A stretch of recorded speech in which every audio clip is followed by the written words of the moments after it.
raw food, vegetarian diets, and metabolic hormonal factors associated with cancer risk. So this is a paper my group has published in the American Journal of Clinical Nutrition in 2006, when I was at Washington University, WashU, working with John Holosy. So as I said in the previous video that was more related on cardiometabolic health, when I was in St. Louis, I studied not only people practicing calorie restriction and exercise, but also people who were vegans, and in particular in this group, people who were raw food vegans and therefore had a very special diet. So in this second video, I'm gonna show you the results of these cross-sectional studies. So let me state, this is a cross-sectional study, it's not a randomized clinical trial. However, the groups are so well defined that the data are really informative, I think. Now, the diet of these people practicing these raw food vegetarian diet, as you can see here, is composed, so they are on a low calorie diet, around 2,000 calories compared to 2,600 per day in the endurance runners. These people are people who have been, they're master athletes. So they are not competitive, but master athletes that are running around 50 to 80 kilometers per week. So they are very lean. And then, you know, we have a sedentary control group eating a typical American diet, consuming around 2,300 calories. The protein intake is very low, as you can see here, in the raw food vegetarians, around 0.8 grams per kilogram body weight. That is around 9.3%. So 0.73 is close to what is recommended internationally, it is 0.8. And sort of the endurance runners were consuming 1.6 grams, and the sedentary Western diet around 1.2. So 15 and 17% comes from protein. This diet of the raw food vegetarian is low in carbs, especially refined carbs, but very high in fat, 43%. And sort of the runners, 30% fat and 34% in the sedentary. Mostly of this fat are from mono and polyunsaturated fatty acids, very low trans fatty acids, the very nasty atherogenic pro-inflammatory trans fatty acids are very low in the raw food vegetarians and much higher in the Western diet, both exercising and non-exercising, and also saturated fatty acids that are linked with high cholesterol are significantly low, 7.7% of energy compared to 11.5. Total fiber is also very, very high, 60% in men and 37%, 60 grams per day and 37 in women compared to 25 and 19. Now, as I already said, these people are age and sex matched. So 53 years of age on average, 53, 53.1. 65.8 kilos men, 58.7 kilos women, compared to 69 and 52, 81, 82 and 75. So BMI 21.3, 21.1, and 26.5 in the sedentary controls. Now, in table, now this is the body composition measured by DEXA, but anyway, very low body and trunk fat in the runners, and the vegetarians, the raw food vegetarians, they are kind of intermediate between the endurance runners and the sedentary people consuming a typical American diet. no difference in lean body mass. Now let's look at table 4 about these hormones that we know are growth factors, hormones that we know are in some way playing a role in the pathogenesis of many common cancers. IGF-1, serum IGF-1 is much, much lower, 139 nanogram per ml compared to 201 and 180. So this is significantly lower than both in the endurance and in the Western diet. We knew that endurance exercise is not reducing IGF-1.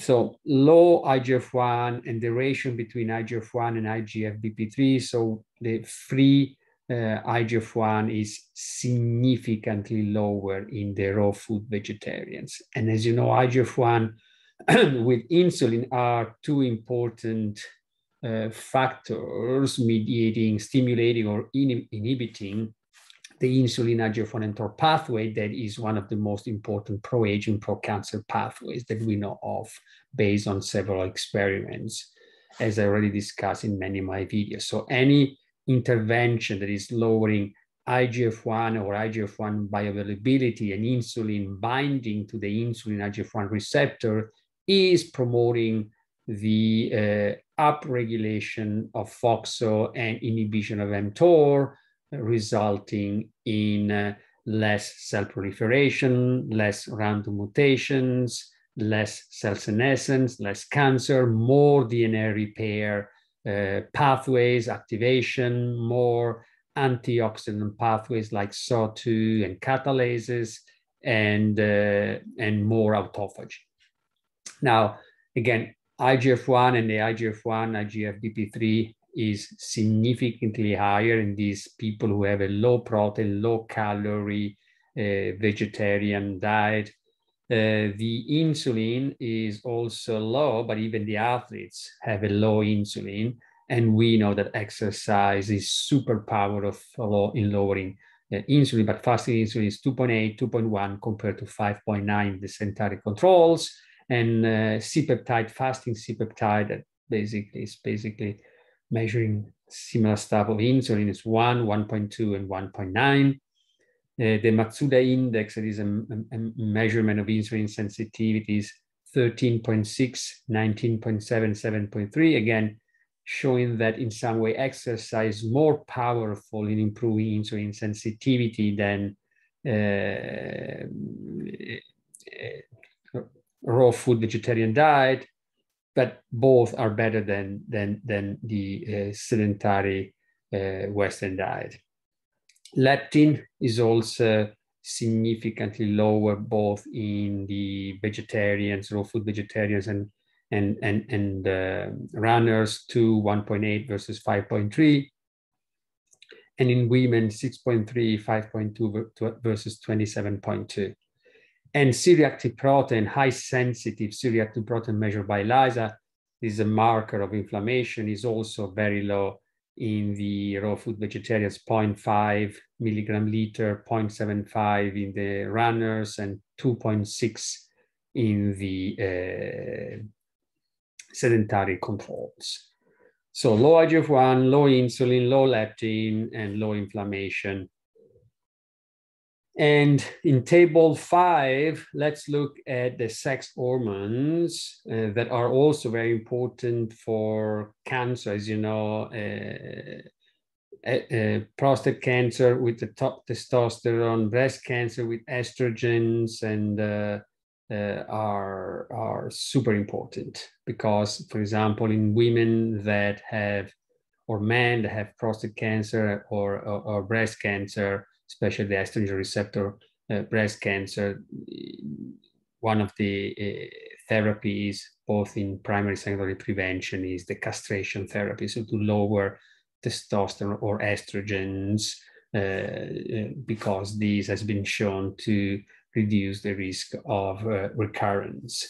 And as you can see here, this raw food vegetarian diet, the total testosterone is really non-significantly different, but when we look the free androgen index, that is the ratio between total testosterone and the steroid hormone binding globulin, this is the binding globulin testosterone, that testosterone estrogens do not circulate freely in the plasma, but they are bound to the SHBG. And so high SBG means less bioavailable testosterone. And as you can see here, testosterone in both men and women is significantly lower, 7.8 versus 12.6, and in women 0.6 versus 1.5.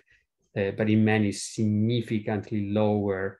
And estradiol, the SBG, is also significantly lower in women with the raw food vegetarian diet, 22.5 versus 37.6 and 61.3. So both exercise and the raw food vegetarian is lower in the bioavailable estrogens in a highly significant way, and in men, testosterone is significantly lower, not in females, with a raw food vegetarian diet only. And as I said, the SHBG is significantly higher in both men and women compared to the endurance runners and the Western diet. So very, very, very interesting data showing how powerful is diet in modulating multiple growth factors and hormones that are linked with pathways that are promoting cell proliferation, cancer, and cancer recurrence. And just to see the relationship here, for example, in figure 2, this is plasma C-peptide concentration and plasma SHBG, showing that the higher the C-peptide, the lower the SHBG. Right? So basically, the lower the insulin, more insulin sensitive, the higher the SBG, and therefore the bioavailable testosterone estrogen. And similar is for IGF-1. The lower the IGF-1, the higher the SBG. So just to show how they are interrelated. So insulin sensitivity and IGF-1, they are modulating the liver production of this globulin that is binding testosterone estrogens, and therefore is changing the bioavailability. Very, very interesting data. Again, showing how powerful is diet and exercise in modulating cancer risk. Thank you for your attention.